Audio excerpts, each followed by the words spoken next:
Okay so ये series का second lecture है।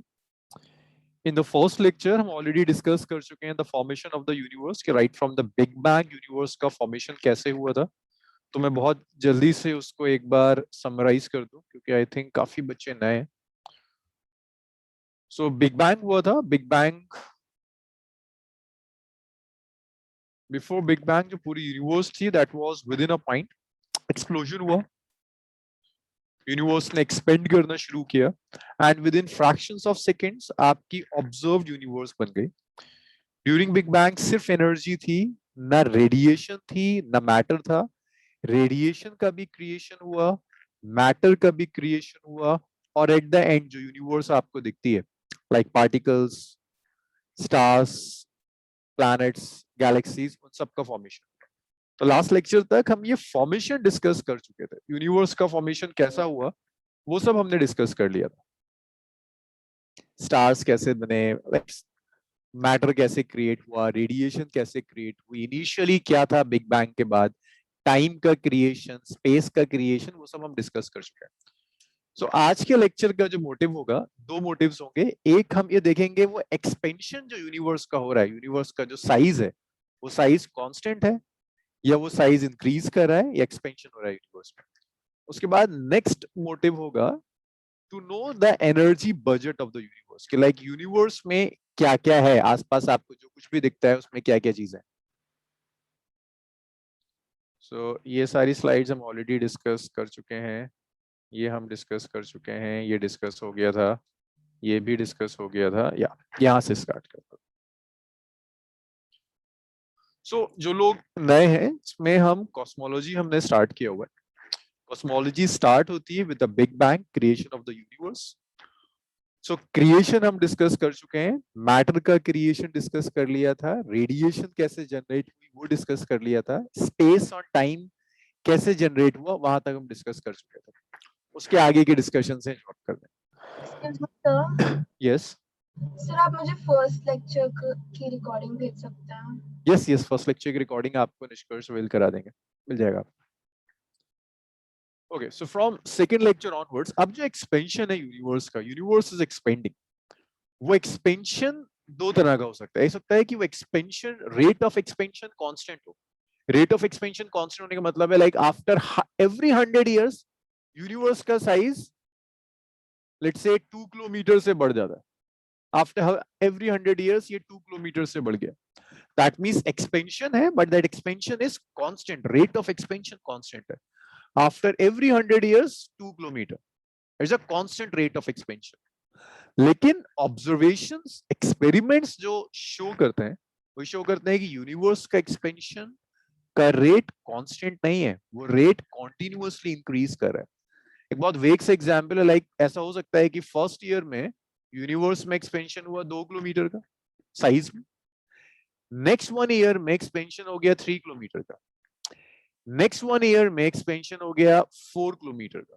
सो the rate of expansion is increasing, that is known as acceleration. Universe accelerate कर रही है।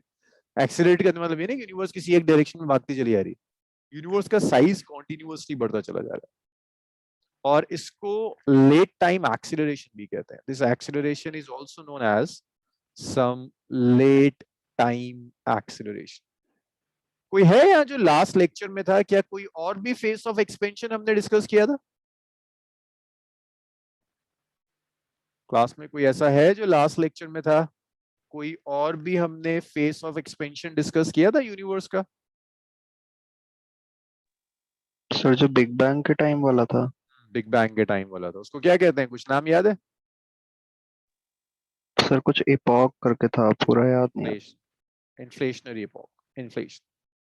तो यूनिवर्स में दो एक्सपेंशंस हैं। एक expansion just right after the big bang था जिसे इन्फ्लेशन कहते हैं, और एक लाइट टाइम एक्सप्रेशन है जो आज हो रहा है। लाइक जिस एरा में हम लोग हैं उस एरा में जो एक्सपेंशन हो रहा है that's known as late time expression. So इस एरा में जो वेरी स्पेशल एरा, इसमें यूनिवर्स का साइज बढ़ता जा रहा है and that expansion is accelerating. तो आज का जो डिस्कशन होगा उसमें दो मोटिव होंगे। एक ये देखना है कि एक्सेलरेटिंग एक्सपेंशन कैसे पता चला, और दूसरा ये कि यूनिवर्स का बजट क्या क्या, लाइक यूनिवर्स में आपको जो कुछ भी दिखता है वो सब है क्या।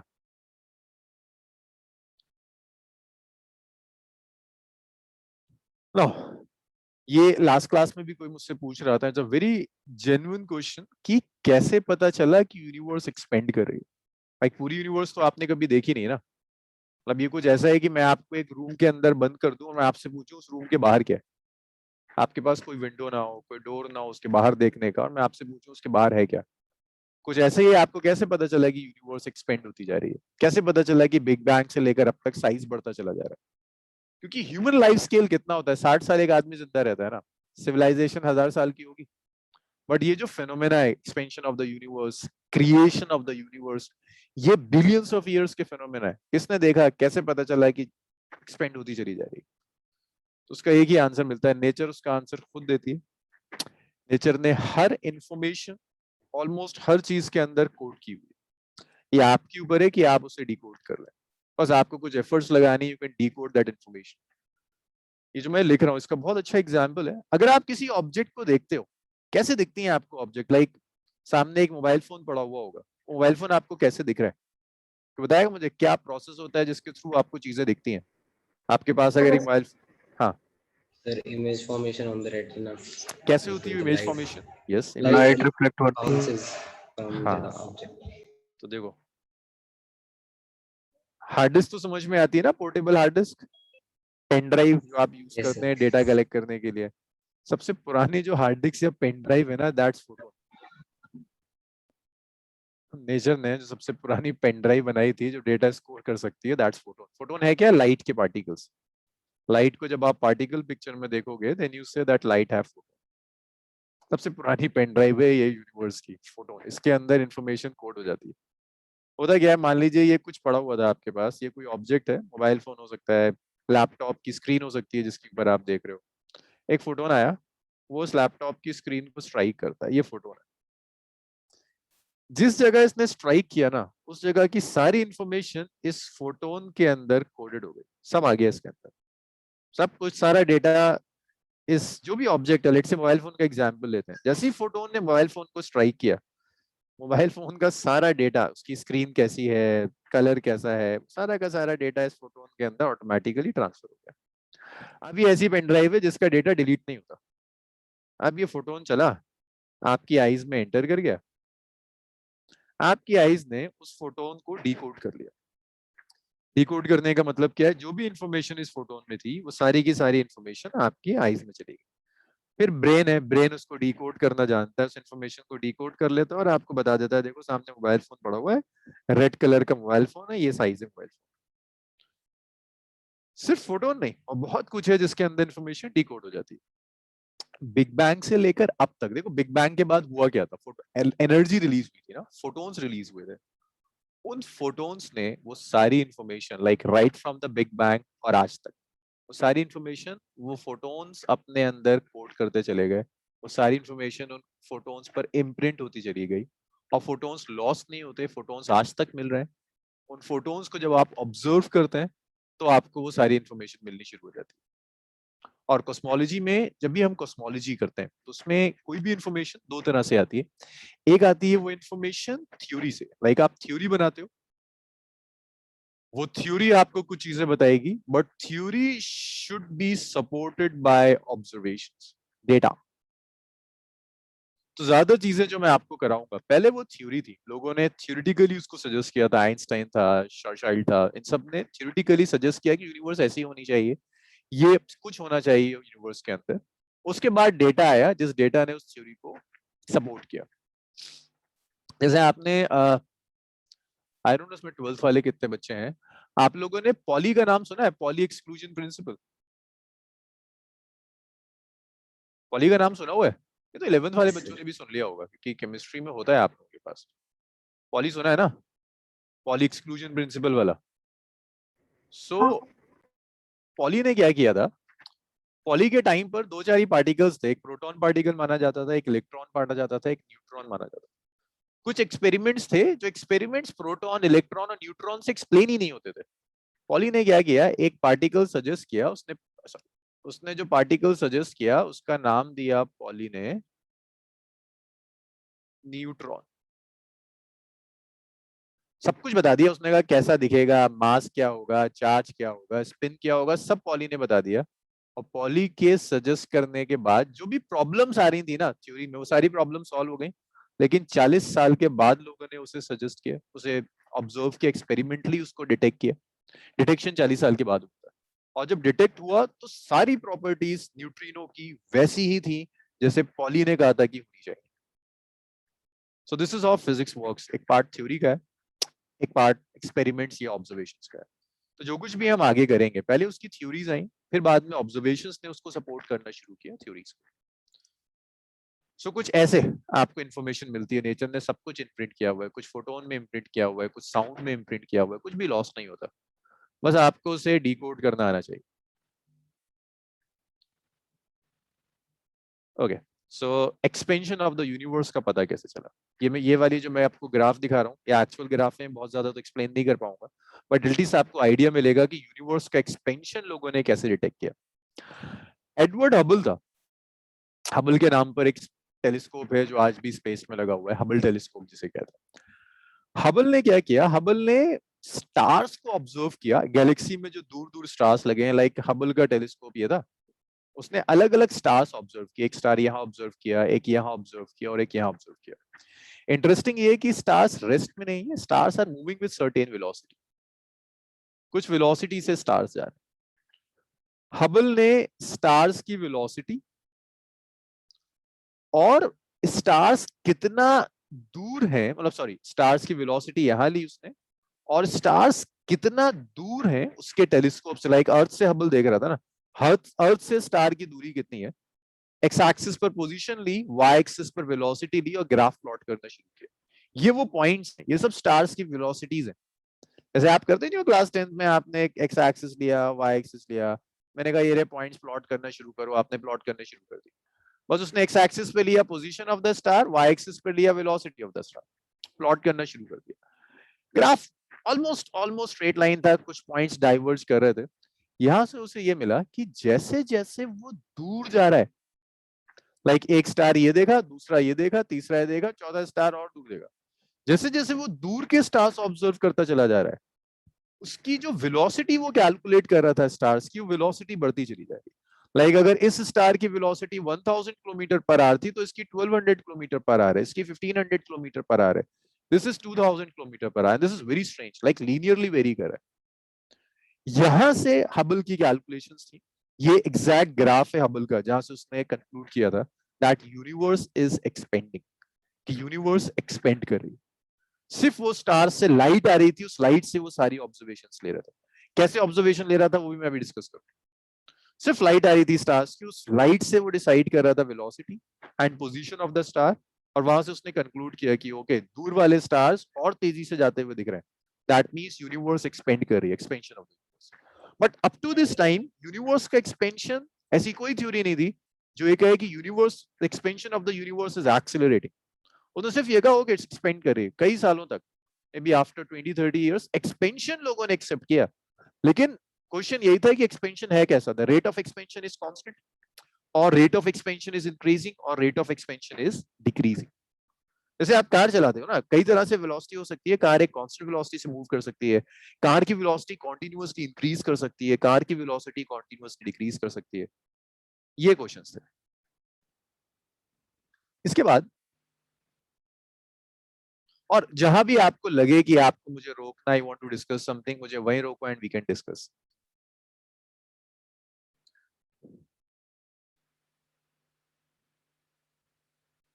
Okay, now the next question is, कैसे, लाइक स्टार्स को देखकर या स्टार्स की लाइट को देखकर कैसे डिसाइड करते हैं कि स्टार्स दूर जा रहे हैं या करीब आ रहे हैं? देखो, ऐसा नहीं होता है कि आपने कार को देखा और आपको लग रहा हो कि ये तो कार मुझसे दूर चलती चली जा रही है। आप जिन चीजों को देख रहे हो वो आपसे लाइट ईयर्स के डिस्टेंस पर, तो आप स्टार, मतलब आप छत पे जाओ रात में और आप देखो, आपको कभी नहीं लगेगा कि ये चार्ज मूव कर रहा है, अनटिल एंड अनलेस कोई आपको फॉलिंग स्टार दिख जाए।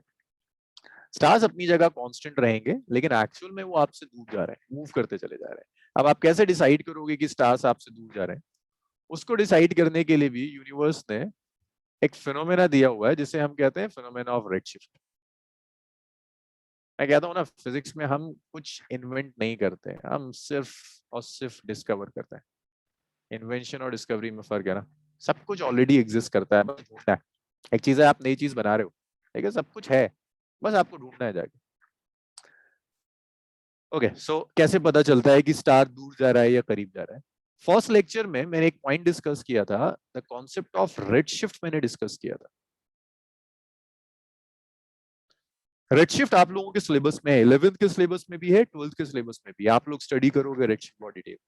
रेडशिफ्ट का मतलब सिर्फ इतना है कि स्टार से जो लाइट आ रही है उसकी वेवलेंथ इंक्रीज कर दे तो उसे आप रेडशिफ्ट कहो। वेवलेंथ इंक्रीज करने का क्या मतलब है? आपने आज एक स्टार देखा और आपने कहा अच्छा स्टार से जो लाइट आ रही है ना इसकी वेवलेंथ है 3000 एंगस्ट्रॉम। आप 2 इयर्स बाद सेम स्टार को देखते हो और आप कहते हो अरे इसकी वेवलेंथ तो आज 3001 एंगस्ट्रॉम है। वेवलेंथ 1 एंगस्ट्रॉम से बढ़ गई। 1 एंगस्ट्रॉम से बढ़ने का मतलब है स्टार बहुत तेज वेलोसिटी से आपसे दूर जा रहा है। अगर किसी भी ऑब्जेक्ट से आती हुई लाइट इंक्रीज, लाइट की वेवलेंथ बढ़ रही है तो वो आपसे दूर जा रही है। आप एक जैसे आपने एक कार ली, उस कार के ऊपर आपने एक लाइट सोर्स लगा दी, वो कार आपसे दूर जाएगी ना, बहुत तेजी से दूर जाएगी, और उस कार से आती हुई लाइट आप ऑब्जर्व करेंगे तो आप ऑब्जर्व करोगे कि उसकी वेवलेंथ बढ़ रही है। That's redshift. तो रेडशिफ्ट आपको एक्चुअली बताता है कि okay these stars, these astronomical objects are moving away from, even galaxies are moving away from, ये रेडशिफ्ट से पता चलता है। यहां तक बताओ कोई डिस्कशंस है? सर सर जब फोटोन कोई सरफेस को स्ट्राइक करता है तो जो प्रीवियस डेटा उसमें एनकोडेड है वो उसका क्या होता है? उसके ऊपर लेयर बन जाती है, लॉस नहीं होता। जैसे पेन ड्राइव है, पेन ड्राइव जब तुम डिलीट कर देते हो यश तो क्या लॉस हो जाता है? Data no sir. निकाला जा सकता है ना। Yes sir. ऐसे ही उसके ऊपर इंफॉर्मेशन ऐड होती चली जाती है, लेयर्स बनती चली जाती है। साइज नहीं बढ़ता, हाँ उसका साइज नहीं बढ़ता नहीं, फोटोन का। ना ना, फोटोन इंफॉर्मेशन की वजह से, डेटा की वजह से, साची डेटा की वजह से आप पूछ रही हैं। पार्टिकल्स ऐड हो गए तो फिर पार्टिकल्स ऐड नहीं, वो इंफॉर्मेशन ऐड, सिर्फ इंफॉर्मेशन, पार्टिकल नहीं। अब वो इंफॉर्मेशन भी एक अपने आप में डिस्कशन है कि इंफॉर्मेशन एक्चुअल में है क्या। हाँ यस इंफॉर्मेशन सर, लाइक वो पार्टिकल्स के थ्रू ट्रांसफर ऐसे नहीं जैसे नहीं, वो ना हवा ना, में ऊपर हो गया। इंफॉर्मेशन रेडिएशन की फॉर्म में आ रही है, तो इंफॉर्मेशन पार्टिकल नहीं। ये ऐसे समझो कि मैं आपको ना एक वाइट पेपर दे दूं और पेपर बिल्कुल फ्लैट है, उसको मैंने कोई भी तोड़ा मोड़ा नहीं है, सेम पेपर है, और उसको मैं थोड़ा सा मोड़ दूं, क्या पेपर में कुछ नए पार्टिकल्स आए? साची नहीं ना। नो लो सर। एक उसको ना मोड़ दो, पहले फ्लैट रखो, उसमें कोई इन्फॉर्मेशन नहीं, बिल्कुल वाइट पेपर है, उसको थोड़ा मोड़ दो उसमें, फिर उसमें देखो लाइंस बन जाती हैं। दोस्त लाइंस आर लाइक इंफॉर्मेशन, वो इंफॉर्मेशन है। क्या उस इंफॉर्मेशन की वजह से पेपर में कोई नया पार्टिकल ऐड हुआ या पेपर ही था वो मॉडिफाई हो गया? पेपर ही था वो। It's a very vague example, but कुछ ऐसा होता है जब फोटॉन्स किसी चीज को स्ट्राइक करते हैं, कुछ नया, मतलब फोटोन में कोई पार्टिकल ऐड नहीं हो रहा, फोटोन ही थोड़ा सा चेंज हो जाता है और वो इन्फॉर्मेशन उस चेंज में आपको दिखने लगती है। अब ये पेपर वाला एग्जांपल कभी मैंने अपने प्रोफेसर से पूछा तो मुझे यही आंसर मिला था कि आप लो एक पेपर है बिल्कुल ब्लैक व्हाइट पेपर, कोई इन्फॉर्मेशन नहीं है, आप उसे मोड़ दो और उसमें देखो जो लाइंस है ना वो लाइंस इन्फॉर्मेशन, कोई नया पार्टिकल नहीं आया, कुछ गया नहीं, लेकिन उसी पेपर के मॉडिफिकेशन से इन्फॉर्मेशन आ गई, तो ऐसा कुछ हो रहा है, साइज नहीं बढ़ता। So that's the red shift. Sir हाँ हाँ सर जैसे जब ऑब्जर्व किया कि किसी स्टार की वेवलेंथ मतलब 3000 है, तो हम इतना श्योर कैसे है कि मतलब वही स्टार हमें दिख रहा है जो 3001 है? अच्छा, वो उसी स्टार की लाइट आ रही है। टेलीस्कोप्स यार, आजकल telescopes are very very strong, आज से नहीं, राइट आफ्टर द न्यूटन लोग उन्हें जो टेलीस्कोप्स हैं, टेलीस्कोप्स काफी एक्यूरेट हैं, आप डिसाइड कर सकते हैं कि किस डायरेक्शन में आपने रखा। और एक चीज और इंटरेस्टिंग है, यूनिवर्स में ना ज्यादातर चीजें पीरियोडिक है, तो आप अंदाजा लगा सकते हैं कि ओके आज मैंने इसको देखा और मैं 1 साल के बाद देख रहा हूँ तो मुझे यही दिखेगा या कुछ और दिखेगा इस लोकेशन से, वो हम टेलीस्कोप से सेट कर सकते हैं। ओके अब ये आ गया, इसके बाद नेक्स्ट। तो ये कब डिसाइड हुआ था? हबल ने, मैंने कुछ डेट लिखी थी, क्या था? हबल ने कब डिटेक्ट किया था कि एक्सपेंशन हो रहा है? ओए तुम्हारी मेमोरी का क्या हाल है भाई? ओए अभी लिखा था मैंने कि कब डिटेक्ट किया था हबल ने कि ये एक्सपेंशन है यूनिवर्स का, कुछ सन, कुछ डेट वेट लिखी होगी मैंने, सुना ही नहीं। 1928 अराउंड सर, 28 से लेकर 97 तक एक्सपेंशन था यूनिवर्स का, लेकिन ये नहीं था कि expansion accelerate, expansion rate of expansion कैसा है। 98 में रीस और परम्यूटर ये एक सुपरनोवा के डेटा को डिटेक्ट कर रहे थे। सुपरनोवा क्या है? अक्सर होता है कुछ स्टार्स होते हैं वो स्टार्स एक्सप्लोड कर जाते हैं, और जब वो स्टार्स एक्सप्लोड करते हैं तो विद इन सम 0.1 और फ्रैक्शंस ऑफ सेकंड्स वो इतनी एनर्जी एमिट कर देते हैं जितना हमारा सन अपने पूरे लाइफ टाइम में नहीं कर सकता। बहुत ल्यूमिनस इवेंट्स होते हैं ये सुपरनोवा एक्सप्लोजन। मतलब खुद सोचो ना, सन कितनी एनर्जी एमिट कर रहा है in hundred thousand and millions of years. कोई एक स्टार हो जो सन जितनी एनर्जी सन ने थाउजेंड ऑफ ईयर्स में एमिट की होगी, वो एक फ्रैक्शन ऑफ सेकंड में उतनी एनर्जी एमिट कर दे। That event is known as supernova. एक लेक्चर हम रखेंगे सुपरनोवा के ऊपर। तो ये जो टीम थी, जिसको एक को रीस लीड कर रहा था, एक को परम्यूटर लीड कर रहा था, इन्होंने उस सुपरनोवा से जो लाइट आ रही थी उसको ऑब्जर्व किया एंड दे डिसाइडेड कि ओ, ये जो एक्सपेंशन है, ये एक्सपेंशन का रेट कांस्टेंट नहीं है, इसके एक्सपेंशन का रेट बढ़ता चला जा रहा है, एक्सीलरेट करता चला जा रहा है। इस डिस्कवरी के बाद फिजिक्स में एक नई प्रॉब्लम शुरू हुई। एक्सपेंशन तक तो ठीक था, इवन एक्सपेंशन भी अपने आप में एक प्रॉब्लम थी, लेकिन ये एक्सीलरेटेड एक्सपेंशन, ये तो बहुत बड़ी मुसीबत है। कौन एक्सीलरेट कराएगा? फिजिक्स में इस डिस्कवरी के बाद एक बहुत बड़ा क्वेश्चन उठा, और आज तक वो क्वेश्चन एज इट इज है। लाइक मेरी पीएचडी इसी के ऊपर थी, 6 साल इसी पे निकाल दिए, लेकिन अब भी ये क्वेश्चन इंटैक्ट है कि एग्जैक्टली वो एक्सीलरेटेड एक्सपेंशन कहां से आ रहा है। अच्छा तुम एक बात बताओ, यूनिवर्स में हर जगह मास है, कुछ लॉजिक अपना भी लगाओ। मतलब ये सब चीजें तो हम 9th-10th के बच्चों के साथ करते थे पीएचडी में, जब कभी पब्लिक लेक्चर होता था, कि यूनिवर्स में हर जगह मास है। मास एक दूसरे को ग्रेविटी की वजह से रिपेल करता है, अट्रैक्ट करता ट्रैक है? अट्रैक्ट करता है। कोई चीज अगर अट्रैक्ट करी तो उसका साइज बढ़ना चाहिए या कॉन्ट्रैक्ट होना चाहिए? कॉन्ट्रैक्ट। सिंपल चीज, कुछ अट्रैक्टिव अगर फोर्सेस हैं तो साइज बढ़ नहीं सकता, साइज तो कम होगा, कॉन्ट्रैक्ट करना चाहिए उसे। तो जो लोगों का, इवन इंक्लूडिंग आइंस्टाइन, आइंस्टाइन भी यही मानता था कि ग्रेविटी कॉन्ट्रैक्ट करेगी, कॉन्ट्रैक्शन होना चाहिए, तो कॉन्ट्रैक्शन होना चाहिए। अब मैं आपसे ये नहीं कह रहा कि यूनिवर्स में कॉन्ट्रैक्शन नहीं हो रहा, मैं आपसे कह रहा हूँ उल्टा हो रहा है, कॉन्ट्रैक्शन की जगह एक्सपेंशन हो रहा है, वो भी एक्सीलरेट कर रहा है। बहुत बहुत बड़ा क्वेश्चन था फिजिक्स में, और जो इनफैक्ट आज तक है कि ये हो क्या रहा है, ऐसा कैसे हो गया कि यूनिवर्स जो कि ग्रेविटी की वजह से कॉन्ट्रैक्ट करनी चाहिए वो कॉन्ट्रैक्ट ना कर एक्सपेंड करती चली जा रही है। उसका आंसर आपको इसमें मिलेगा। सब जो आपकी पूरी यूनिवर्स है, पूरी यूनिवर्स कितनी है मैंने एक बार डिस्कस किया था, मैं एक बार और डिस्कस कर लेता हूँ।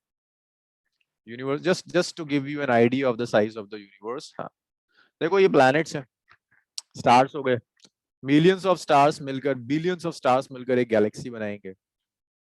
अराउंड 40,000 गैलेक्सीज मिलकर एक गैलेक्सी क्लस्टर बनाएंगे, और 10 मिलियन सुपर क्लस्टर्स मिलकर ऑब्जर्व यूनिवर्स बनाते हैं। हम इस साइज की बात कर रहे हैं। इस साइज में जो कुछ भी है उसको हम energy budget of the universe कह रहे हैं, कि सब कुछ मिलकर किससे बना है, जो कुछ भी है इसके अंदर।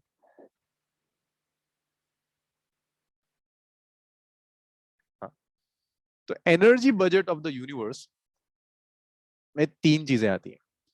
यूनिवर्स में ऑलमोस्ट कितना हो गया, 73 और 23 कितना हो गया, 96, ये 4% बचा, अराउंड 4%, रफ एस्टिमेट है 4.2 4.3। ये वो है जिसे आप जानते हैं, प्लैनेट्स आप जानते हैं, वो ये 4% ऑफ यूनिवर्स का पार्ट है। स्टार्स आप जानते हैं, ये 4% है। ह्यूमंस आप जानते हैं, वो ये 4% है। आप एटम जानते हैं ना, जो कुछ भी एटम से मिलकर बना है, एक्चुअल में आप सिर्फ उसी चीज को जानते हो। आप जानते हो कि एक न्यूक्लियस होता है जिसमें प्रोटॉन और न्यूट्रॉन होते हैं, उसके अराउंड इलेक्ट्रॉन रिवॉल्व करता है, ये एटम होता है। इस एटम से जो कुछ भी मिलकर बना है उसके बारे में आपको बहुत अच्छी थ्योरी है, ह्यूमंस बहुत अच्छी तरह से जानते हैं क्या है, बट वो सब इस यूनिवर्स का सिर्फ 4% है।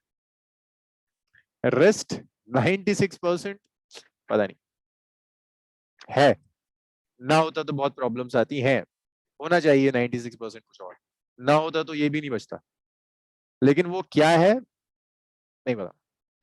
कुछ एक चीज के बारे में थोड़ा सा पता है कि वो जो 23% है वो मैटर है, अ टाइप ऑफ मैटर, जिसे हम डार्क मैटर कहते हैं।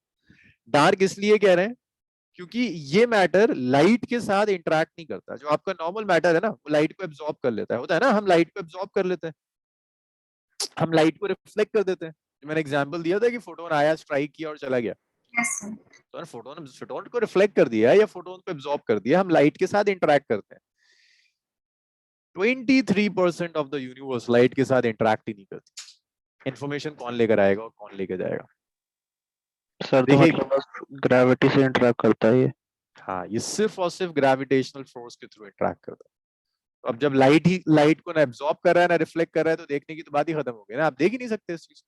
आप तो उसे देख सकते हो, आप इसे देख सकते हो, गैलेक्सी को, आप फोन देख सकते हो, आप बिल्डिंग देख सकते हो, सन देख सकते हो, एनिमल्स देख लोगे, कार्स देख लोगे, खुद को देख लोगे, एक्वेटिक लाइफ देख लोगे। इसे कहां से देखोगे जो लाइट के साथ इंटरेक्ट ही नहीं कर रहा? That's dark matter. बट फिर भी सुकून की चीज है कि कम से कम ग्रेविटेशनली तो इंटरेक्ट कर रहा है। तुम्हें पता है कि ग्रेविटेशनल फोर्स एक्सर्ट करता है, तो ग्रेविटेशनल फोर्स से अंदाजा लग जाता है। कुछ ऐसा है कि तुम मान लो, मतलब टेस्ला वेस्ला एलॉन मस्क तो बहुत कुछ बनाने की कोशिश कर रहा है ना। हो सकता है आफ्टर 20-25 ईयर्स जब तुम बुढ़े हो तब ये ऑप्शन हो कि ट्रैवल कर सकते हैं स्पेस में। तुम स्पेस में ट्रैवल करते हो और एकदम से कहीं पर खिंचते चले जा रहे हो, मतलब कोई किसी जगह बहुत स्ट्रॉन्ग ग्रेविटेशनल पुल है, तो तुम डिटेक्ट कर लोगे अच्छा स्ट्रॉन्ग ग्रेविटेशनल पुल है ना, इसका मतलब यहाँ कहीं डार्क मैटर होगा। दिख नहीं रहा, छू नहीं सकते, कुछ नहीं होगा, पता ही नहीं चलेगा, लेकिन वो एग्जिस्ट कर रहा है। That's dark matter. एक उससे ज्यादा मिस्टीरियस चीज है डार्क एनर्जी। ना रेडिएशन से इंटरेक्ट करती है, ना ग्रेविटेशनली इंटरेक्ट करती है, लेकिन है। और यही है जो यूनिवर्स को एक्सपेंड करा रही है। ये ना होता तो यूनिवर्स एक्सपेंड नहीं करती। प्रॉब्लम, ओपन प्रॉब्लम है फिजिक्स में। मेरी पीएचडी इसी के ऊपर। मेरी पीएचडी बेसिकली डार्क एनर्जी और डार्क मैटर इंटरेक्शन पर थी कि इंटरेक्ट कैसे करता है। अगर ये ना होता तो यूनिवर्स एक्सपेंड नहीं कर रही। इसके अलावा कुछ नहीं है जो expansion of the universe explain कर ले। लाइक ये इतना कॉम्प्लिकेटेड है कि इसमें आइंस्टाइन भी गड़बड़ा गया था। आइंस्टाइन ने कभी कोई गलती नहीं करी, लेकिन ये कॉन्सेप्ट था जो आइंस्टाइन भी गलत था, और एक्सीडेंटली आइंस्टाइन ने इसे डिटेक्ट कर लिया था। बट वो अपने पूरे लाइफ टाइम तक नकारता ही रहा है कि ये है नहीं। अभी देखते हैं इंटरेस्टिंग कहानी क्या थी। ये समझ में आया आपको कि जो कुछ भी है वो सब 4% है, और इसे हम कहते हैं बैरियन। जो कुछ भी तुम्हें दिखता है न्यूट्रॉन, प्रोटॉन, इलेक्ट्रॉन के कॉम्बिनेशन से बना है, एटम से बना है ना, दे आर बैरियन। हम बैरियन से मिलके बने, हम बैरियन को समझते हैं, बैरियन को देखते हैं। ये नहीं दिखता, ये तो खैर पता ही नहीं चलता कि क्या चीज है। That's 73% of the universe is sir sir ये 4% के अंडर रेडिएशन भी इंक्लूडेड है? सब सब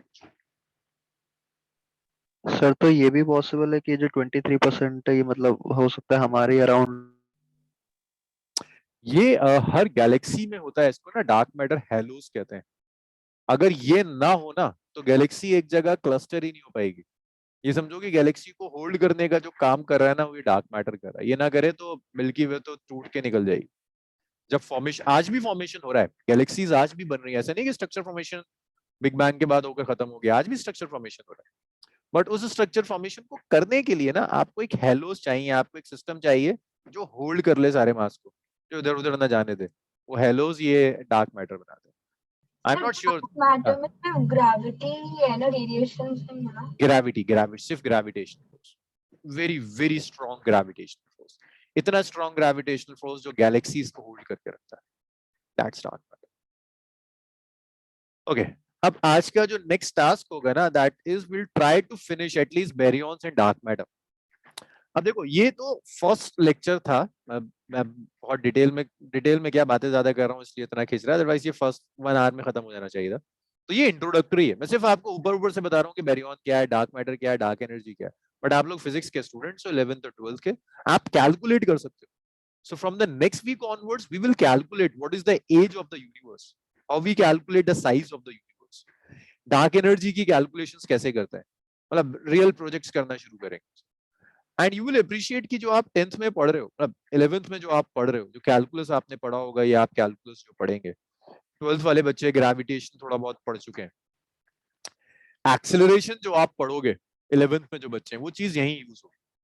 मतलब ये जो फ्यूचरिस्टिक कोर्सेज है ना, इसका मोटिव सिर्फ ये है कि अब आप इतने मोटिवेटेड रहो कि जो सिलेबस है आपका वो सिर्फ इसलिए नहीं है कि आपने रटा और एग्जाम दे दिया।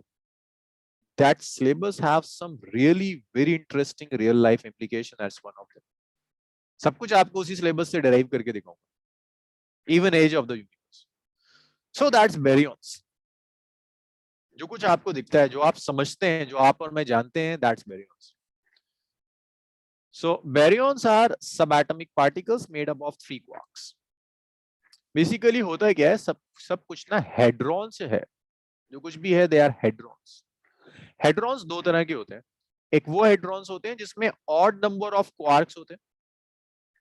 अच्छा, अगर किसी को क्वार्क नहीं पता तो जैसे आप कहते हैं ना प्रोटॉन, क्लास 10 तक पढ़ाया जाता है कि protons can not be further divided out, protons are indivisible, neutrons are indivisible but they can be further divided out. Quarks में डिवाइड हो जाता है, we have 6 types of quarks. Big bang के बाद जब यूनिवर्स क्रिएट हुई थी तो सबसे पहले क्वार्क ही जनरेट हुए थे, यही वो इंग्रेडिएंट है जिसने सब कुछ बना दिया। एटम बनाया, एटम से स्ट्रक्चर फॉर्मेशन शुरू हुआ, स्टार्स बने, यूनिवर्स, सब कुछ इन क्वार्क से शुरू हुआ। तो हेड्रॉन 6 तरह के क्वार्क्स एग्जिस्ट करते हैं यूनिवर्स में। हेड्रॉन्स वो हैं जिसमें ऑड नंबर ऑफ क्वार्क्स होते हैं, यूजुअली 3 क्वार्क्स होते हैं हेड्रॉन्स में। फिर मेसॉन्स होते हैं जिसमें इवन नंबर ऑफ क्वार्क्स होते हैं, एक क्वार्क और एक एंटी क्वार्क एग्जिस्ट करेगा। तो हमें बेरियॉन्स करना है। हेड्रॉन्स वगैरह मैं ज्यादा डिस्कस नहीं करूंगा, मतलब ये एस्ट्रोफिजिक्स वाले कोर्स का पार्ट नहीं होता है, पार्टिकल फिजिक्स वाले कोर्स का पार्ट होता है। बेरियॉन्स वो हैं जो 3 क्वार्क से मिलकर बनेंगे। जिन बेरियॉन्स को आप जानते हैं वो एक बेरियॉन प्रोटॉन है, एक बेरियॉन न्यूट्रॉन, ये 3 क्वार्क से मिलकर बना है। और इलेक्ट्रॉन बेरियॉन नहीं है, बट इलेक्ट्रॉन के साथ जब ये कंबाइन कर जाता है तो ऑर्डिनरी मैटर बनाता है। जो कुछ भी मैटर आपको दिखता है, प्लैनेट्स, स्टार्स, जो कुछ भी आप देख सकते हो, सोच सकते हो, ह्यूमंस, एनिमल्स, सब कुछ प्रोटॉन, न्यूट्रॉन और इलेक्ट्रॉन से मिलकर बना है, हेड्रॉन से मिलकर बना है। थोड़ा सा और जरा डिटेल देखते हैं। अरे भाई हाँ, बेरियॉन्स की देखिए और थोड़ी सी डिटेल्स देखिए। सो जैसे मैंने बताया था, ऑड नंबर ऑफ क्वार्क्स होंगे, so that's the hadron. At least 3 quarks होते हैं, कुछ सुपर हेड्रॉन्स मिलते हैं जिनमें 5 क्वार्क्स होते हैं, जैसे बेरियॉन, सुपर बेरियॉन्स कह सकते हैं, बट हम जिन बेरियॉन्स की बात कर रहे हैं they have 3 quarks only, proton, neutron. So baryon hadron family का पार्ट है, हेड्रॉन बड़ा ग्रुप है, बेरियॉन उसका पार्ट है, जिसमें क्वार्क से मिलकर जो भी बना है उसे हेड्रॉन्स कहते हैं। वही जो चीज मैं आपको बता रहा था, अगर बेरियॉन्स हैं ऑड नंबर ऑफ क्वार्क्स होंगे, यूजुअली 3 क्वार्क्स। मेसॉन्स हैं, they have even number of quarks, usually एक क्वार्क होता है, एक एंटी क्वार्क होता है, तो मेसॉन्स पढ़ते हैं। बट मेसॉन्स हमें नहीं पढ़ते, हमें जस्ट बेरियॉन्स पढ़ते हैं। तो आप जो पढ़ते हैं ना केमिस्ट्री फिजिक्स में या केमिस्ट्री में कि ओके 3 सब एटॉमिक पार्टिकल्स, इलेक्ट्रॉन है, प्रोटॉन है, न्यूट्रॉन है, बस सिर्फ ये नहीं है, सब एटॉमिक पार्टिकल्स बहुत ज्यादा है, लेकिन आपकी जो नोन यूनिवर्स है ना, वो जिन पार्टिकल्स से मिलकर बनी है, they are protons, neutrons and electrons, they are बेरियॉन्स।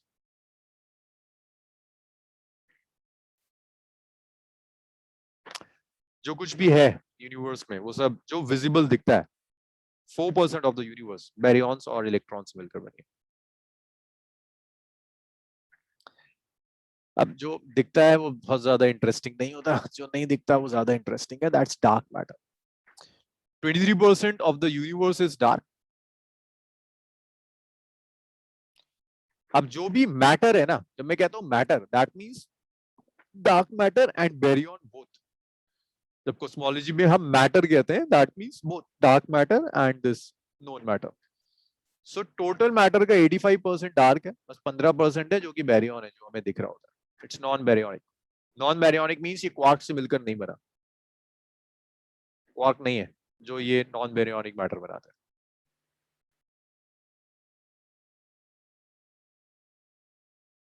तो इसमें बनाया किसने, होता क्या है? अब कुछ है ना, तो डेंसिटी भी तो पता होनी चाहिए, कुछ तो पता हो कि अगर डार्क मैटर है। Luckily dark matter at least gravitationally interact करता है, तो लैब में ना एटलीस्ट हम एक्सपेरिमेंट सोच पाते हैं डार्क मैटर डिटेक्ट करने के। वो एक अलग बात है कि अब तक कोई डिटेक्ट कर नहीं पाया, बट एटलीस्ट आप कोशिश कर सकते हो कि चलो मैं एक एक्सपेरिमेंट डिजाइन करता हूँ जो एक्सपेरिमेंट डार्क मैटर को डिटेक्ट करे। पर डार्क एनर्जी के साथ तो प्रॉब्लम ये, तुम एक्सपेरिमेंट सोच भी नहीं सकते कि तुम लैब में किसी तरह से डार्क एनर्जी का एक्सपेरिमेंट कर दो। सो डार्क मैटर की ये डेंसिटी है 10 raised power -27 kg per meter। ये डेंसिटी, अच्छा नहीं, ये डेंसिटी तुमने नहीं सुनी, -27 kg। क्या लगता है वाटर की कंपेरेबल डेंसिटी कैसी है, बहुत ज्यादा है, बहुत कम है? अरे बताओ क्या लगता है तुम लोगों को, वाटर के कंपेरेबल ये डेंसिटी बहुत कम है डार्क मैटर की या ज्यादा है? कम है। कम है। कम है ना यार, देखो वाटर की डेंसिटी कितनी होती है, 1000। 1 तो सीजीएस में होता है, 1000 kg मीटर क्यूब, और ये कितना है 10 raised power -27, 0.00000 लगाते चले जाओ 2241। दिस इज द डेंसिटी, बहुत डेंसिटी कम है बट अमाउंट बहुत ज्यादा है। इसके बिना यूनिवर्स का फॉर्मेशन नहीं हो सकता, गैलेक्सीज नहीं बन सकती without dark matter help. But एक चीज और इंटरेस्ट, देखिए मैं आपको जो चीजें बताता हूँ ना, मैं आपको स्टैंडर्ड मॉडल की चीजें बता रहा हूँ जो कॉस्मोलॉजी की है। Cosmology is an evolving science, आज भी कॉस्मोलॉजी इवॉल्व हो रही है, रोज नई थ्योरीज आती हैं। तो हो सकता है जो आज से 5 साल पहले वैलिड हो या 3 साल पहले वैलिड हो, कोई नया पेपर आए, कोई नई थ्योरी आए जो उसको खत्म कर दे, कहते कि नहीं ऐसा नहीं हो सकता। तो हो सकता है मैं आपको कुछ बता रहा हूँ, आप कोई पेपर पढ़ो या आप नेट पे कहीं देखें और आपको लगे अच्छा ये तो कॉन्ट्रडिक्शन है। सो ऐसा हो सकता है। अब कॉन्ट्रडिक्शन का मतलब सिर्फ ये होता है एक चीज की सही होने की प्रोबेबिलिटी 99% है, दूसरी चीज की सही होने की प्रोबेबिलिटी 90% है, तो 99% वाले को एक्सेप्ट किया जाता है। तो ये डेंसिटी है डार्क मैटर। सो इसकी जो डिटेक्शन हुआ था, ऐसी डिटेक्शन हुआ था कि ये ग्रेविटेशनल इफेक्ट प्रोड्यूस करता है। और जब आप यूनिवर्स में लाइक कोई गैलेक्सी ले लो, मिल्की वे ले लो, जब आप उसमें टोटल ग्रेविटेशनल फोर्स डिटेक्ट करते हैं, मेजर करते हैं, और फिर आप ये देखते हैं कि अच्छा इसमें स्टार कितने हैं, इसमें प्लैनेट्स कितने हैं, जो भी बैरियॉन्स हैं जो हम जानते हैं, तो होता क्या है, जो टोटल ग्रेविटेशनल इफेक्ट आ रहा है वो बैरियॉन्स के ग्रेविटेशनल इफेक्ट से बहुत ज्यादा है, 100 टाइम्स 2000 टाइम्स ज्यादा है। तो वो एक क्वेश्चन उठाता है कि अच्छा बाकी ग्रेविटेशनल इफेक्ट आ कहां से रहा है, बाकी ग्रेविटेशनल फोर्स आ कहां से रही है। तो वहीं से लोगों ने डार्क मैटर डिटेक्ट करना शुरू किया था। सबसे पहले जिसने नाम दिया था ना डार्क मैटर का, दैट वाज नहीं, डार्क मैटर नहीं दिया था उसने, डार्क स्टार कहा था। केल्विन का नाम सुना है, लॉर्ड केल्विन? अरे जिसकी वजह से टेम्परेचर की यूनिट होती है SI unit, kelvin. Yes sir. Yes sir. Kelvin ने सबसे पहले डिटेक्ट किया था, मतलब केल्विन एक टॉक दे रहा था, उस टॉक में उसने ये डार्क स्टार का नाम लिया था। उसने कहा था मिल्की वे में जो स्टार्स है ना, सबको मिला भी लो तब भी ग्रेविटेशनल फोर्स उतनी नहीं हो पाएगी जितनी एक्चुअल में वो मेजर कर रहा था। उसने कहा कुछ है जो दिखता नहीं है, जो बैरियन नहीं है, उसको उसने डार्क स्टार कहा था। फिर धीरे धीरे धीरे धीरे डार्क मैटर का कॉन्सेप्ट आता चला गया। अब why is it dark? Dark का रीजन सिर्फ ये है कि ये इलेक्ट्रोमैग्नेटिक फील्ड के साथ इंटरेक्ट नहीं करता, ना कुछ जो हमने स्टार्टिंग में डिस्कस किया था, ना ये कुछ एब्जॉर्ब करता है, ना कुछ रिफ्लेक्ट करता है, इसलिए इसको डिटेक्ट करना बहुत मुश्किल है। बट शुक्र है कि ये ग्रेविटेशनली इंटरेक्ट करता है, तो डिटेक्ट कर लिया, डिटेक्टेड है कि डार्क मैटर है, कहाँ कहाँ डार्क मैटर है, वो सब डिटेक्टेड ग्रेविटेशनल इंटरेक्शन की वजह से। अगर वो भी ना होता तो उसको डिटेक्ट करना बहुत मुश्किल हो जाता।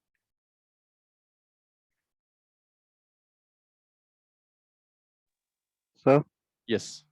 सही है, अर्थ पे है।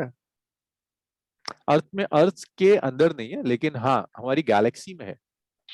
मतलब इसकी डेंसिटी इतनी कम है ना कि अगर तुम अर्थ जैसे स्केल पर देखोगे तो तुम डिटेक्ट करने की सोच भी नहीं सकते। 10⁻⁻27, वेरी वेरी लो डेंसिटी अर्थ में। अब अगर अर्थ में होगा भी तो हम उसको डिटेक्ट नहीं कर सकते किसी भी हाल में। इसको आप डिटेक्ट अपने सोलर सिस्टम में भी नहीं कर सकते। इतना अगर होगा भी तो इतना कम होगा कि आप डिटेक्ट नहीं कर पाएंगे।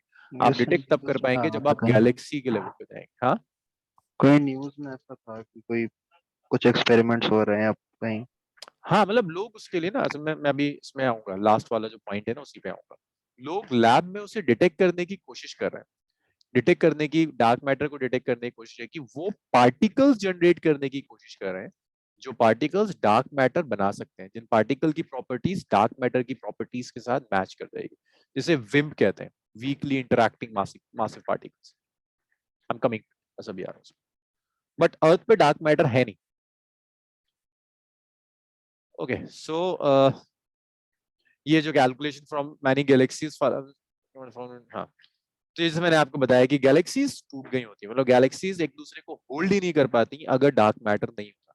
तो ये डार्क मैटर का कॉन्सेप्ट आया था पहले प्योरली थ्योरेटिकल कैलकुलेशन से। हो सकता है तुम में से कुछ लोगों को लगता हो कि थ्योरेटिकली कैलकुलेट कर कुछ कैसे डिसाइड किया जा सकता है। बहुत सिंपल सी चीज है, मतलब आप रियल लाइफ में रोज पहले थ्योरेटिकली कैलकुलेट करते हो, फिर आप ऑब्जर्व करते हो, एक्सपेरिमेंट करते हो। मान लीजिए मैं आपको मार्केट भेजता हूँ, कुछ कुछ खरीदना है, मान लो आपको कोई एक मोबाइल फोन खरीदना है, कोई सस्ता सा मोबाइल फोन मान लो जो अभी आया वो जो 10,000 का हो। आपको पता है 10,000 का मोबाइल फोन है, मैं आपको कुछ पैसे देता हूँ जो कि 9,000 है, और आपसे कहता हूँ जाके मोबाइल फोन ले आओ। आप पहले क्या करोगे? आप थ्योरेटिकली कैलकुलेट करोगे कि 1,000 कम है, या आप वहां जाकर उसे 9,000 रुपए दोगे और फिर कहोगे कि अब एक्सपेरिमेंट करके देखते हैं देगा या नहीं देगा? क्या करते हो? ऑब्वियसली पहले आप थ्योरेटिकली कैलकुलेट करोगे ना, घर पर ही डिसाइड कर लोगे कि 10,000 का मोबाइल है, 9,000 रुपए दे रहा है, कहाँ से आ जाएगा? आप जाओगे नहीं, आपने कोई एक्सपेरिमेंट थोड़ा ना किया। एक्सपेरिमेंट तो ये होता है कि आप 9,000 लेकर जाते हो, दुकान वाले को देते हो और कहते हैं यार मोबाइल दे दो, और फिर आपको मना करके भेज देता है, आपसे कहता हो एक्सपेरिमेंट तो फेल हो गया। थ्योरेटिकली आप करते हैं कैलकुलेट, ऐसे ही थ्योरेटिकली यहाँ सबसे पहले कैलकुलेट किया था मास ऑफ द गैलेक्सी। तो वो जो मास था, वो जो ग्रेविटेशनल फोर्स थी, वो एक्सपेक्टेड से बहुत कम है। अब जो भी आपका बेरियॉन्स है, उनकी अगर ग्रेविटेशन फोर्स लगा जाए तो बहुत कम है एक्चुअली कैलकुलेटेड से। तो मैंने कहा कुछ तो है ऐसा जो दिखता नहीं है, दैट्स डार्क मैटर। तो ये इंटरैक्ट नहीं करता एक्सेप्ट थ्रू ग्रेविटी, बट लोग ढूंढ रहे हैं वो थ्योरीज जहां वो ऑर्डिनरी मैटर के साथ इंटरैक्ट कर जाए, रेडिएशन के साथ इंटरैक्ट कर जाए। इनफैक्ट हमारे साथ एक दोस्त था, वो उस पर बहुत उसने साल काम किया, लेकिन ये बैरियॉन्स के साथ इंटरैक्ट नहीं करता, कई साल बर्बाद हुए उसके। रीजन ये, अगर ये बैरियॉन्स के साथ इंटरैक्ट करता ना तो हमें दिख जाता, लाइक हम जैसे इसने कहा ना अर्थ पर है या सोलर सिस्टम में, तो दिख जाता है, क्योंकि सोलर सिस्टम कंस्ट्रेंट बहुत स्ट्रांग है, हमें पता है अपना सोलर सिस्टम माइक्रो सेकंड में भी कि कैसे मूव करता है, कहाँ जाता है, किसकी वजह से मूव कर रहा है, कैसा कर रहा है। अगर ये सोलर बैरियॉन्स के साथ इंटरैक्ट करता तो आपके सन के साथ इंटरैक्ट कर रहा होता, अर्थ के साथ इंटरैक्ट करता, ये मार्स के साथ इंटरैक्ट कर रहा होता है, जुपिटर के साथ इंटरैक्ट करता है, फिर आपको पता चल जाता है कि ये कैसी चीज है। लेकिन ये किसी के साथ इंटरैक्ट नहीं करता एक्सेप्ट थ्रू ग्रेविटी, सिर्फ ग्रेविटेशन फोर्स एक्सपीरियंस करता है। So most dark matter thought to be non baryonic. मैं मोस्ट इसलिए कह रहा हूँ क्योंकि बहुत थ्योरीज हैं डार्क मैटर के लिए। कुछ थ्योरीज वो भी हैं जो कहती हैं it may be baryonic, but again probability is very low low कि ये बेरियोनिक, क्योंकि अगर ये बेरियोनिक होता तो अब तक बहुत अच्छी तरह से डिटेक्ट हो गया होता सोलर सिस्टम के। अनडिस्कवर्ड सब एटॉमिक पार्टिकल्स, ऑब्वियसली कई पार्टिकल्स ऐसे होंगे जो अब तक डिटेक्ट नहीं हुए, लाइक अभी रिसेंटली एक पार्टिकल डिटेक्ट हुआ था कुछ साल पहले, Higgs bosons, Higgs bosons God particle. और ऐसे कई पार्टिकल्स हैं जो अब तक डिटेक्ट नहीं हुए, मे बी उनमें से कोई एक पार्टिकल हो सकता है जो कि डार्क मैटर जनरेट कर सकता हो, जो कैंडिडेट हो डार्क मैटर, और जिनको आजकल weekly interacting massive particles Vim कहते हैं। लाइक ये थ्योरी वेल एक्सेप्टेड है कि कुछ पार्टिकल्स हैं जो वीकली इंटरैक्ट करते हैं, ग्रेविटेशनली इंटरैक्ट नहीं करते, इलेक्ट्रोमैग्नेटिक फोर्स से इंटरैक्ट नहीं करते, न्यूक्लियर फोर्स से इंटरैक्ट नहीं करते, वीक फोर्सेस होती हैं जिनसे इंटरैक्ट करते हैं, and these particles may be the dark matter candidate. इसमें बताइए कोई डिस्कशंस है?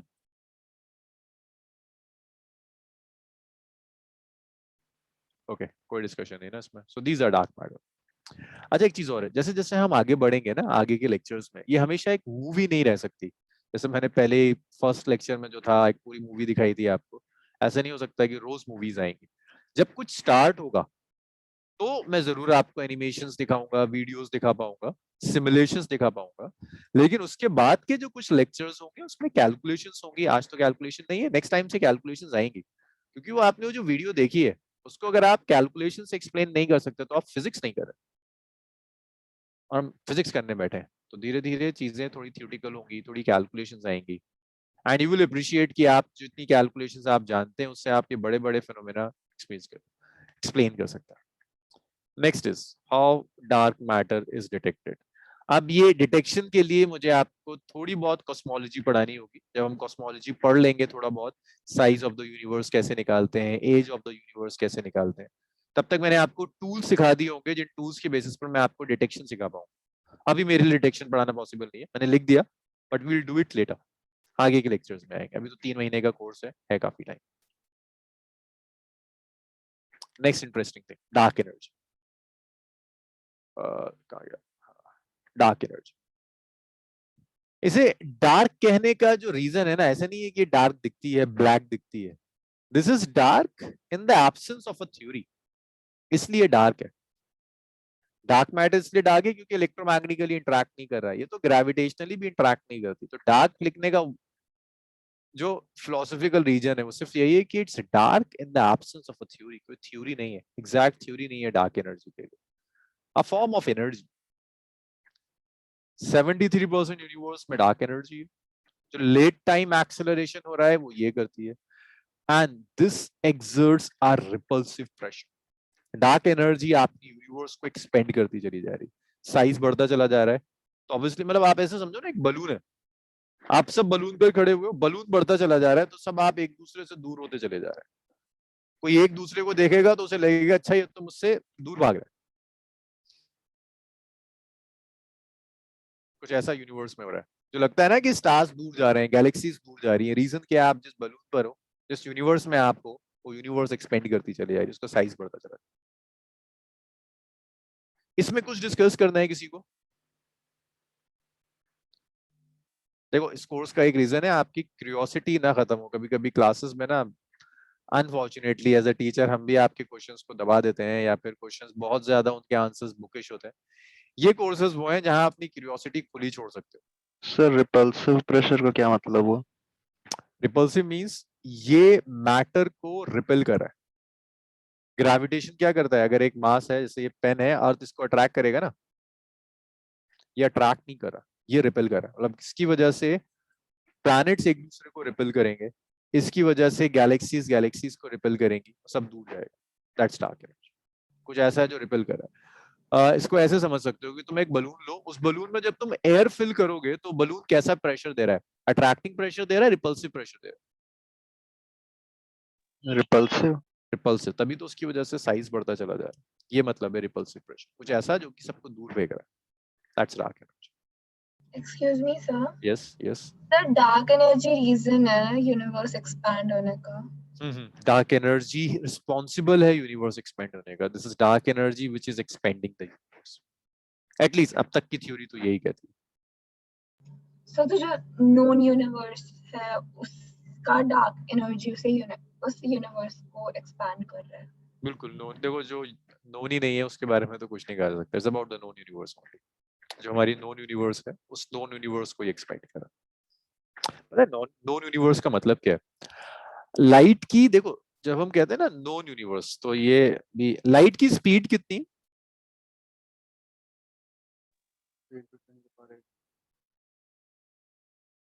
ये स्पीड है लाइट की। मान लो ये एक पार्टिकल ए है, इसकी एज है 10 सेकेंड। तो ये कितने डिस्टेंस तक देख सकता है लाइट से? सोच सकते हो? ये इसकी एज है। एक पार्टिकल है, उसकी एज ही 10 सेकेंड है। 10 सेकेंड से ज्यादा तो जिंदा ही नहीं रहेगा वो। और लाइट, और देखेगा लाइट के थ्रू, तो कितने दूर तक देख सकता है? कैसे निकालोगे? बहुत सिंपल। अगर आप करो तो speed is distance upon time. Distance is speed into time. तो इतना ही तो देख सकता है। 3 into 10⁻8 into 10 means 3 into 10⁻9 metre. इतने ही दूर तक तो देख सकता है। तो इस बेचारे 10 सेकंड वाले के लिए जो यूनिवर्स होगी वो 3 इंटू 10⁻9 मीटर होगी। एज ऑफ द यूनिवर्स है 14 बिलियन ईयर्स। तो 14 बिलियन ईयर्स से जो लाइट आ रही है, this multiplied by 14 billion years, ये वो observe size of the universe है जो हमें दिखता है, जो हम देख रहे हैं।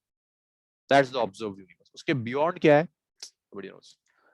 बिग बैंग से पहले क्या था? Philosophy. Really don't know big bang से पहले क्या था। सर बट ये भी तो एक सर कंसिडरेबल डिस्टेंस हुई, मतलब कौन सा?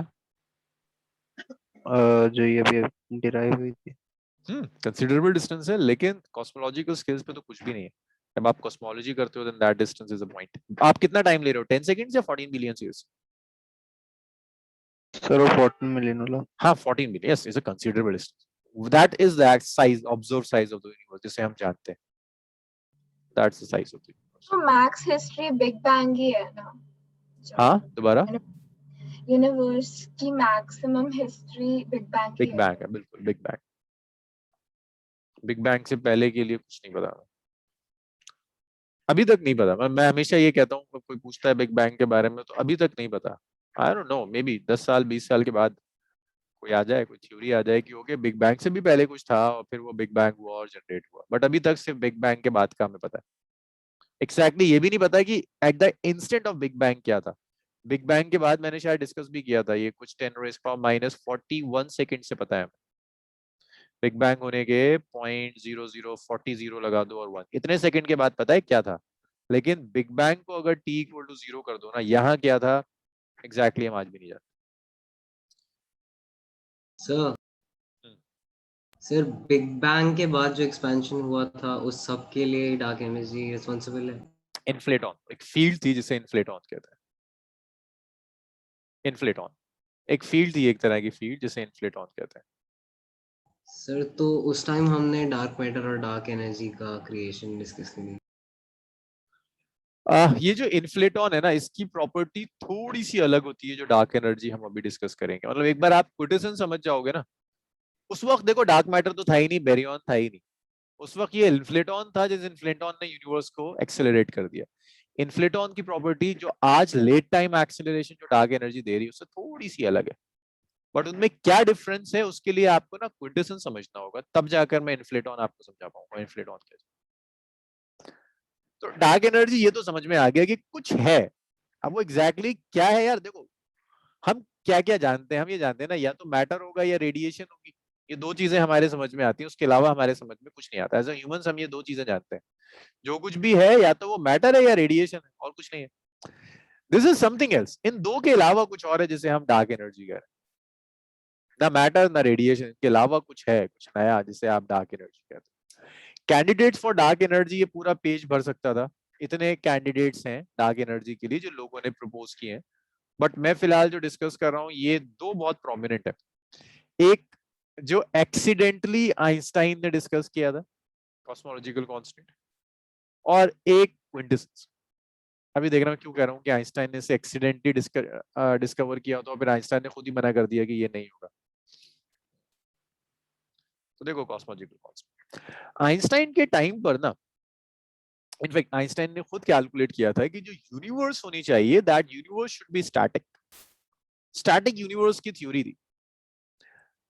अब जैसे आप लोगों ने कहा कि अगर सिर्फ ग्रेविटी, आइंस्टाइन भी जानता था कि ग्रेविटी अट्रैक्ट करती है, कि अगर सिर्फ अट्रैक्टिंग फोर्सेस हैं तो कॉन्ट्रैक्ट करेगा, स्टैटिक नहीं रह सकता। तो आइंस्टाइन ने कहा अच्छा, तो ये कभी मैं इक्वेशन डिस्कस करूंगा आइंस्टाइन की जनरल थ्योरी ऑफ रिलेटिविटी की। तो आइंस्टाइन ने अपनी थ्योरी में एक लैम्डा डाल दिया, उसने इसका नाम दिया कॉस्मोलॉजिकल कांस्टेंट।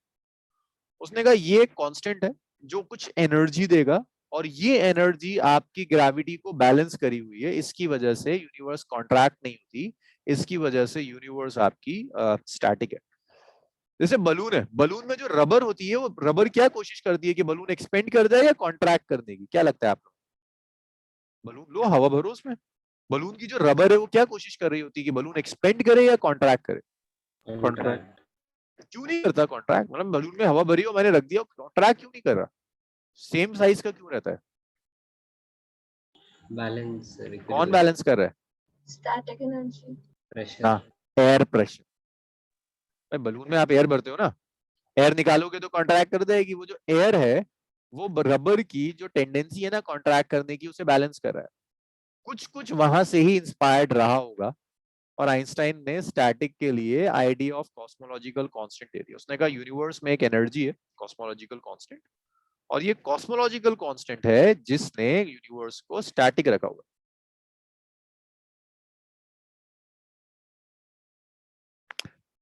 अब इसके बाद जैसे ही ये डिस्कवर हुआ, हबल ने डिस्कवर किया कि यूनिवर्स इज एक्सपेंडिंग, आइंस्टाइन ने फौरन कॉस्मोलॉजिकल कांस्टेंट अपनी थ्योरी से निकालकर अलग कर दिया। उसने कहा कॉस्मोलॉजिकल कांस्टेंट तो मेरा इसे यूनिवर्स को स्टैटिक बना देगा, और हबल ने जैसे डिस्कवर किया कि स्टैटिक नहीं, इट्स एक्सपेंडिंग, तो यूनिवर्स, इसने आइंस्टाइन ने फौरन अपना कॉस्मोलॉजिकल कांस्टेंट निकाल लिया इक्वेशन। उसने कहा कॉस्मोलॉजिकल कांस्टेंट जैसा कुछ नहीं है, मेरी इक्वेशन कॉस्मोलॉजिकल कांस्टेंट से पहले जो हुआ करती थी वो है, कॉस्मोलॉजिकल कांस्टेंट हटा दो, वो एरर था। लेकिन आइंस्टाइन ने तो हटा दिया। अब जब एक्सिलरेटिंग यूनिवर्स की बात आई ना, तो लोगों ने दोबारा उस इक्वेशन में, मतलब जैसे अगर ये एक इक्वेशन है 2x + 3 में, तो मैं बस ये दिखाना चाह रहा हूँ कि इक्वेशंस कैसे इंपॉर्टेंट होती है। इस इक्वेशन से तुम एक x की वैल्यू निकाल सकते हो ना, 4 - 3 वैल्यू हाफ हो जाएगी। ये हाफ वैल्यू किसी चीज को एक्सप्लेन कर सकती है। ऐसी आइंस्टाइन ने एक GTR से इक्वेशन दी थी, जिस इक्वेशन के सॉल्यूशंस आपको ये बताते थे कि यूनिवर्स कैसे बिहेव करेगी, एक्सपेंड करेगी, कॉन्ट्रैक्ट करेगी, स्टैटिक रहेगी, वो सब इस इक्वेशन के सॉल्यूशंस थे। पहले जो आइंस्टाइन ने इक्वेशन लिखी थी वहां से सॉल्यूशन आता था कि ये कॉन्ट्रैक्ट कर देगी, तो उसने कहा अच्छा कॉस्मोलॉजिकल कांस्टेंट डाल दो। अब जो सॉल्यूशन आया वो सॉल्यूशन आया, मैं सॉल्यूशन कराऊंगा आपको ये। अब सॉल्यूशन आया वो ये आया कि ओके कॉस्मोलॉजिकल कांस्टेंट डालने के बाद आपकी यूनिवर्स स्टैटिक है। बट प्रॉब्लम यही हुई कि टाइम होने वाला है या हो गया? 2 मिनट, बस 2 मिनट हो जाएंगे।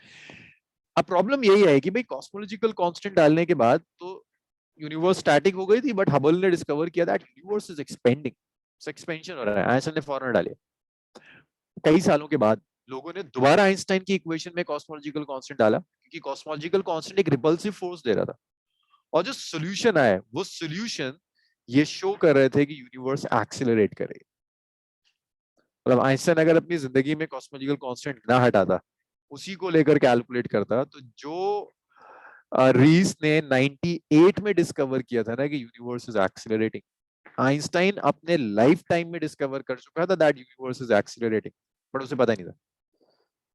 सो आज भी जो सबसे वायबल कैंडिडेट है for the acceleration of the universe, that is cosmological constant, जो आइंस्टाइन ने इंट्रोड्यूस करके हटा दिया था। बट अभी हम सॉल्व करते हैं तो इससे बेटर नहीं मिलता। सारी ऑब्जर्वेशन, सारा डेटा, जिस मॉडल को, जिस कैंडिडेट को सबसे ज्यादा सपोर्ट करता है, that's cosmological constant. So this is how we do theory. Like हम कुछ प्रिडिक्ट करते हैं, फिर कोई एक्सपेरिमेंट करता है, वहां से कुछ डेटा आता है, तो our theory should be consistent with that data. अगर नहीं है तो लोग अपनी थ्योरी में मॉडिफिकेशंस करते हैं। जैसे वो फोन वाला मैंने आपको एग्जांपल दिया था कि 10,000 का मैंने आपसे कहा फोन है, मैंने आपको 9,000 रुपए दिए, और आप नहीं जाते हो घर से, आप कहते हो खरीद नहीं सकता मैं। लेकिन आप में से कोई चला जाता है और वहां जाकर उसे पता चलता है कि अरे डिस्काउंट चल रहा है, फोन तो 9,000 का है। तो फिर आप आकर अपनी थ्योरी करेक्ट करोगे, अच्छा मेरे जो 10,000 का फोन, जो मैंने थ्योरी एग्ज्यूम किया था कि फोन 10,000 का है, वो 10,000 का नहीं, वो एक्चुअल में 9,000 का। ऐसे हम थ्योरी में मॉडिफिकेशंस लेकर आते हैं अकॉर्डिंग टू डेटा, और दोनों साथ साथ चलता है। ऐसा नहीं है कि ऑब्जर्वेशन एक्सपेरिमेंट बिना थ्योरी के चल सकता है। थ्योरी बताएगी कि एक्सपेरिमेंट होना कैसा चाहिए। जैसे घर बनाने से पहले आप नक्शा बनाते हो थ्योरेटिकली, फिर उसके बाद फिर वो एक्सपेरिमेंट या ऑब्जर्वेशन से आप कह दो कि वो घर बनना शुरू हो। So that was the story of cosmological constant जो आइंस्टाइन की थी। I think I should stop now, already 10 बज गए। So, yes. सर एक डाउट है सर, आइंस्टाइन के अकॉर्डिंग उसकी जो कॉस्मोलॉजिकल कांस्टेंट था वो बस बैलेंस, ग्रेविटी के बैलेंस बता रहा था। यस, वो ये बता रहा था कि ये कॉस्मोलॉजिकल कांस्टेंट कुछ ऐसी एनर्जी दे रहा है जो ग्रेविटी को बैलेंस कर दे। बट वो उसके साथ ही नेगेटिव प्रेशर भी बता रहा था, वो दोनों बता रहा था। वो असल में खुद देखो, अगर आपको ग्रेविटी को बैलेंस करना है ना, तो कुछ ऐसा देना पड़ेगा जो रिपल्सिव हो, राइट? अगर आपको ग्रेविटी को बैलेंस करना है तो कुछ ऐसा देना पड़ेगा। अरे कहाँ गया, सॉरी। अगर आप ग्रेविटी को बैलेंस करना चाहते हैं, ग्रेविटी इज अट्रैक्टिव, तो कुछ ऐसा देना होगा जो रिपेल करे, repulsive pressure they, and that was cosmological constant. Einstein खुद नहीं जानता था कि ये नेगेटिव प्रेशर दे रहा है जो कि एक्सेलरेट तक कर सकता है। इसको लगता था कि इसको डालने के बाद स्टैटिक हो जाएगी बस, but later on cosmological constant पता चला कि ये नेगेटिव प्रेशर दे रहा है जो कि एक्सेलरेट भी कर सकता है। और क्वेश्चंस? सर तो बेसिकली डार्क एनर्जी पे ये GMMR स्क्वायर और ये सब अप्लाई नहीं होता। नहीं, न्यूटन्स थ्योरी अप्लाई नहीं। इवन न्यूटन्स थ्योरी ढंग से इस पे डार्क मैटर पे भी अप्लाई नहीं। You need something else, that's this theory, general theory of relativity. Einstein को जिन चीजों के लिए नोबेल प्राइज मिला था ना, मतलब आइंस्टाइन की डिस्कवरीज में, तुम ऐसे कहो कि जो सबसे लेस सिग्निफिकेंट, सिग्निफिकेंट तो नहीं कह सकता, लेकिन हाँ, अगर तुम स्केल करना शुरू करो ना, रैंकिंग बनाओ आइंस्टाइन की डिस्कवरीज की, तो जिसकी रैंकिंग सबसे कम थी उसके ऊपर लोगों ने आइंस्टाइन को नोबेल प्राइज दिया। लेकिन जिसकी रैंकिंग सबसे हाई है, this GTR, general theory of relativity, the theory for the dynamics of the universe, STR, special theory of relativity, जो बताता है कि लाइट टाइम डायलेट हो सकता है, स्लो हो सकता है, फास्ट हो सकता है, उसके लिए नोबेल प्राइज नहीं मिला था। मोस्ट प्रोबेबली आइंस्टाइन जो बता रहा था, उस टाइम के लोग उस चीज को समझ ही नहीं पाते थे। वो बताता रहता था कि टाइम स्पेस कुछ है, लोगों को नहीं समझ में आता था। जो समझ में आया उनको, उसके लिए उसे नोबेल प्राइज दिया। बट दिस इज समथिंग, मतलब जो आइंस्टाइन का सबसे बड़ा कंट्रीब्यूशन है, जनरल थ्योरी ऑफ रिलेटिविटी। तो शायद थोड़ा बहुत हमने लास्ट क्लास में, लास्ट फर्स्ट लेक्चर में डिस्कस किया था। और कुछ है डिस्कशंस? ओके, कोई डिस्कशंस नहीं, so let's stop here. Next week class Friday को होती है। हाँ, फ्राइडे। लास्ट वीक मैंने ट्यूसडे ली थी, बट ये फ्राइडे हो गया, फ्राइडे। इसके अलावा और क्लासेस भी हैं, मतलब होता है ना आदमी के डिनर, ये आफ्टर डिनर टाइम होता है 9 बजे का, 8:30 to 9 यूजुअली डिनर होता है। डिनर के बाद लोग मूवीज देखते हैं, सीरियल्स देखते हैं। आपकी जो एज है, आप दो काम कर सकते, कई आपके पास ऑप्शंस हैं, रोज कुछ ना कुछ चल रहा होता है। कभी कॉस्मोलॉजिकल कांस्टेंट है फ्राइडे को, ट्यूसडे को मशीन लर्निंग का होगा, किसी दिन सैटरडे रोबोटिक्स का होता है, UPSC का है शायद वेडनेसडे, बायो का है, इसके अलावा भी अगर आपको लगता है अच्छा फ्यूचरिस्टिक कोर्सेज का मूड नहीं है, सो पैरेलल नेक्स्ट वीक से हम असाइनमेंट्स और टेस्ट सॉल्यूशंस के वर्कशॉप चलाएंगे कि आफ्टर डिनर आपका जो टाइम होगा उसमें कुछ असाइनमेंट्स जो आपके क्लास असाइनमेंट्स होते हैं, टेस्ट होते हैं, उनके सॉल्यूशन सॉल्व हो रहे होंगे। आप जो चाहो उसको अटेंड करो। एटलीस्ट डिनर के बाद का 1 घंटा आप ऐसे अपना निकाल सर सकते अगर इसके बारे में मतलब कहीं और किसी सोर्स से पढ़ना हो तो बेस्ट क्या होगा? हो। तुम उस पे जाओ, ईसा की वेबसाइट पे जाओ, वहां तुम्हें बहुत कुछ मिल जाएगा। यूरोपियन स्पेस एजेंसी बहुत एग्जैक्ट मिलेगा ईसा की वेबसाइट, और ओके सर। ईसा या नासा की वेबसाइट दोनों जगह तुम्हें मिल जाएगा। और उसमें ना चिल्ड्रंस वाला सेक्शन होता है, तो उस सेक्शन में जाओगे तो तुम्हें सारी डिटेल्स मिल जाएंगी। यस सर, सन का अच्छे में जर्नल्स मिले तो। जर्नल्स में यार एक प्रॉब्लम होगी, देखो जर्नल्स ना पब्लिक मतलब वो ये सोच के नहीं लिखे जाते कि ये जिसको टारगेट कर रहे हैं वो एक्सपर्ट नहीं है। जर्नल्स हमेशा, पेपर्स हमेशा एक्सपर्ट्स के लिए लिखे जाते हैं, लेकिन ये सन, नासा और ईसा इनकी वेबसाइट पर एक पब्लिक कर एक सेक्शन होता है, उसमें आपको काफी कुछ मिल जाएगा जो उन ऑडियंस को टारगेट करके बनाया जाता है जो एक्सपर्ट्स नहीं है। पब्लिक पब्लिक जनरल पब्लिक के लिए किया जाता है, वो मिल जाएगा। सो आज तो ये बेसिक कदम हुआ। नेक्स्ट से हर वीक एक टॉपिक लेंगे और उसको कैलकुलेट करेंगे, मतलब will do real calculations, age of the universe, size of the universe, expansion of the universe किस थ्योरी से आता है, कैसा होता है, will do actual calculations on it at the end of this. Like ये जब ये कोर्स खत्म होगा maybe in next 3 to 4 months, उसके बाद आप इस पोजीशन में होगे कि आप रिसर्च पेपर्स पढ़ोगे तो ऐसा नहीं है कि सब कुछ बाउंस करेगा। काफी चीजें हैं जो आप समझना शुरू, आपको दिखेगा कि हो गई 11th 12th की फिजिक्स और मैथ्स ही है जो बार बार यूज हो गई। Okay, so let's stop here, next week मिलते हैं, चलो bye bye. Thank you sir. Welcome. Thank you.